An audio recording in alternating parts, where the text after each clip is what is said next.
don't claim to be any kind of expert on YouTube. If I was, I'd have blown up by now. But I'm still learning, and maybe I'll look back at this in a year and wonder what on earth I was talking about. So here's what I've learned on my journey so far.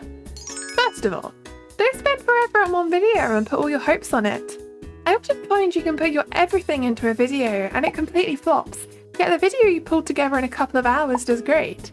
I've come to realise that sometimes even if you think you've made a fantastic video, it just might not resonate with the right people at the right time and be doomed to die a sad, slow death, especially as a smaller creator, and that's something you just have to accept. I think for me, I need to learn a better balance between my frequency of posting and the quality of my videos.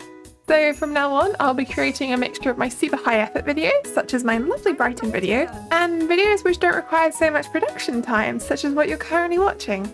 Though I will still try to make them as high quality as I can. They're just faster to make due to their nature. The second thing I've learned is doing something because it's popular actually works. I found that certain topics truly can boost your videos to popularity. But the key to making this work for you is how you can apply it to your content. For example, I love making V-Road models. The VTuber avatar I'm using right now is in fact a V-Road model. However, not many people would be interested in a stream about V-Road alone, as I am a very small channel still and people don't know me. And the demand for V-Road streams isn't too high. But for fun, I decided to make a V-Road model of one of my favourite VTubers, Rin Penrose, who is pretty big on YouTube these days. Every time I work on that model on stream, the VOD blows up compared to my other streams. But it's very important to remember that this only helps if you're entertaining and give them a reason to stick around. The audience came for Rin Penrose, but how can I convince them to stay for me? That's something you need to keep in mind, so you need to ensure you stay engaging. And honestly, it works. I've had several people become regulars on my streams and videos because of when I've decided to focus on something that's more popular.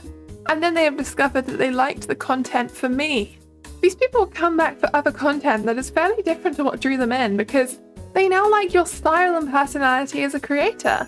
If you've done a good job, that is. My third takeaway from my experiences so far is YouTube Shorts are really useful for boosting subscribers, but as with everything, there's a caveat. If you're trying to get those high watch hours for reaching monetization, which is either 3,000 or 4,000 in the past year, depending on which tier you're working towards, YouTube Shorts aren't going to help with that much. You might get some of those viewers now interested in your main content, but the majority of them probably don't care enough about you in particular to check you out any further, because at the end of the day, you're just one of many other creators in their Shorts feed, and you don't want to put all your energy into Shorts, as it is realistically impossible to get the alternative requirement for monetization, which is 3 million Shorts in 90 days. I do enjoy making Shorts, but they don't have much longevity. They spike with views and then just plateau and never get watched again. So you feel a constant need to make more to keep up with the audience. So I will continue to make Shorts, but only as a support to my main content, not as a focus as it was at one point in my time on YouTube so far. However, I will say for some people, the opposite can happen. Some people have found massive success from YouTube Shorts, so I really just think it depends on you and your content. So my advice for anyone watching who is a creator is to just try it and see what your audience responds to.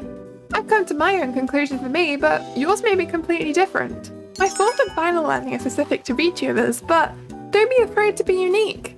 While I wouldn't say I'm completely original as a creator, I do something in my videos where I go outside that very few others do. I take my VTuber model and put it in real-world environments. Although I haven't achieved too much success so far, I have found that the people who do watch it respond extremely positively to it. The rate of likes and subscribers on these particular videos is beyond anything I had ever seen before because, from what I can tell, it's just something different and something there is a gap for. If you're a VTuber, there is nothing wrong with being someone who does similar content to the large established creators. But I implore you to try something different if there's anything in your interest you could use. You might just find that you have something truly special and it could set you on a path to success. Anything a regular creator can do, a VTuber can too. It just might take longer to produce. But I believe in you. I had no idea how to make those videos until I just decided one day to do it and learn some basics of Blender. And that's opened so many possibilities up for me. If you're an aspiring content creator who has been meaning to start for a while, just do it. Stop endlessly preparing and just go for it. I realised at one point there was no reason I hadn't started, I just needed to make the initial push, and I don't regret a single moment. Once you have the very basics of equipment, honestly, you can even just get started with a phone. You should try. Good luck, and I look forward to seeing what everyone makes.